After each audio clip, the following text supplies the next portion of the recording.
All right, what I'm sharing with you today is a technique that I've kind of developed for myself. There's not a how-to or there's not really a lesson for it.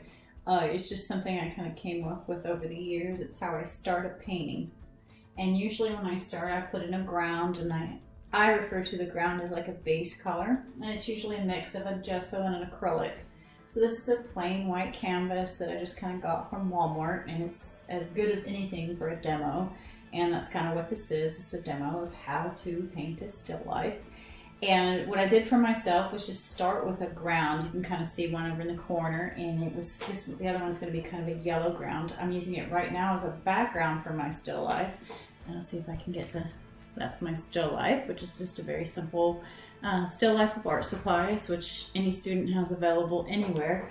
So it's something that I usually kind of work from. It's easy when I go to the classroom. Kids don't ever bring anything, so you can just pull out your still life items, and it's usually art supplies, and it's kind of meaningful to an artist if you think about it. What I usually do is break the quadrants up, and I usually use a 4-quadrant approach, and then I look at my still life and I kind of crop in. I've gotten away from using the photographs, but I will often check with photographs, and I also will edit and change as I go. And what I've done so far is just kind of draw in charcoal. And what I did at the very beginning, you'll see a little X here. It kind of gave me my quadrants, where's the center. And then I worked my way around and adjust. I started off with black charcoal, just drawing directly on the canvas. You can kind of see my thinking lines.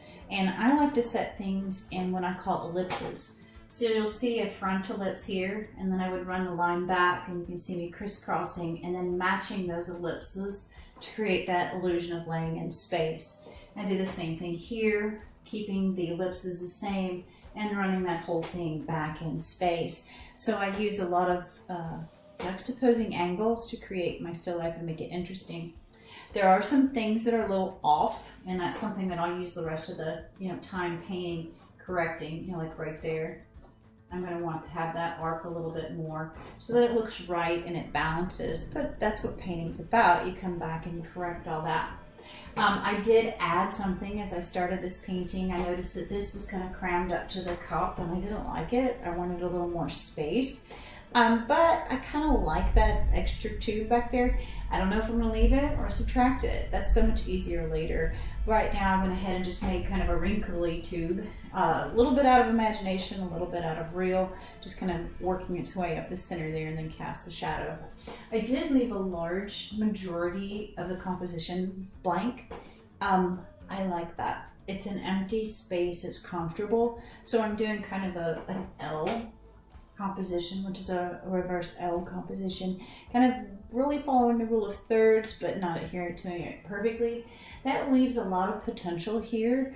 I could do something interesting. I haven't really thought about how to solve that space. Everything from maybe a hanging item, a potential of maybe a painting, a painting of what I'm painting.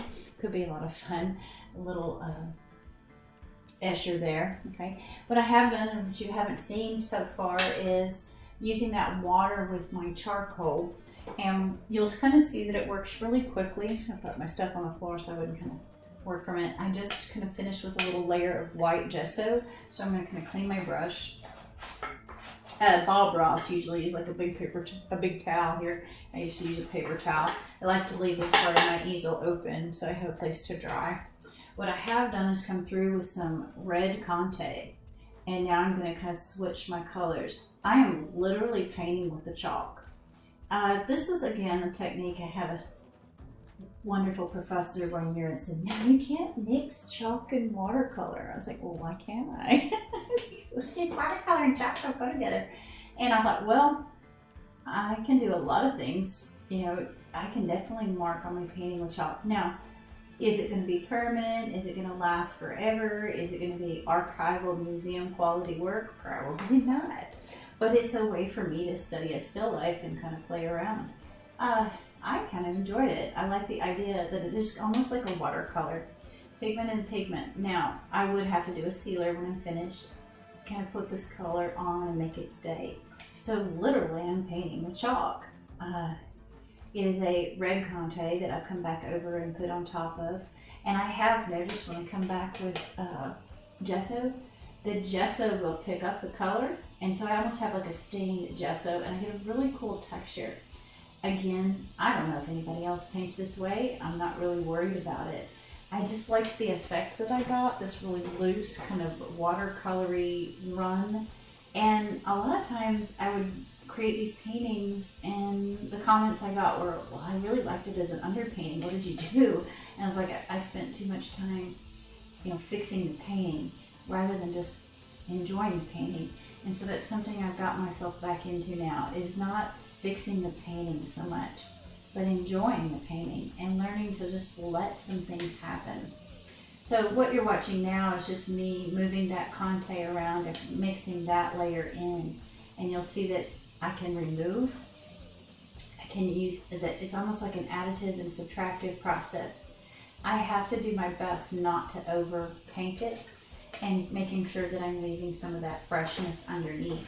What I will get from this is where I leave it alone, some of these really heavy, drippy edges that happen. And so what I'm going to do now is kind of off camera is go back in and keep playing with that warm Conte and adding the browns where I need them. Then I'll let it dry, and then I'll come back and show you a layer when we come in and do the white gesso.